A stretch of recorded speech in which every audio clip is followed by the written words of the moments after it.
ઘઉંમાં પાણી વાળી રહ્યા છે એ પાણી વાળીને હવે જાય ઘરે જાય પછી સિંગ વાવવાનું ચાલુ કરી દઈએ. સિંગ વાવવાની જે બાકી છે હજી કળિયું કાઢશું, રપટો કાઢશું, રપટો કાઢશું કા કળિયો કાઢશું, બેમાંથી એક વસ્તુ તો કરવી જ જોઈએ. અને પછી સાહણું પહેલાં નાખી દઈએ, પછી સિંગ વાવવાનું ચાલુ કરીએ. વાવ્યું બધું કરીએ તો થઈ જાય બહુ મોડું.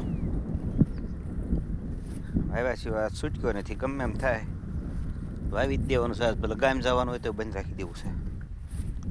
વાવી તો દેવી જ છે સિંગ, નગર પછી ઉકાઈ જાય.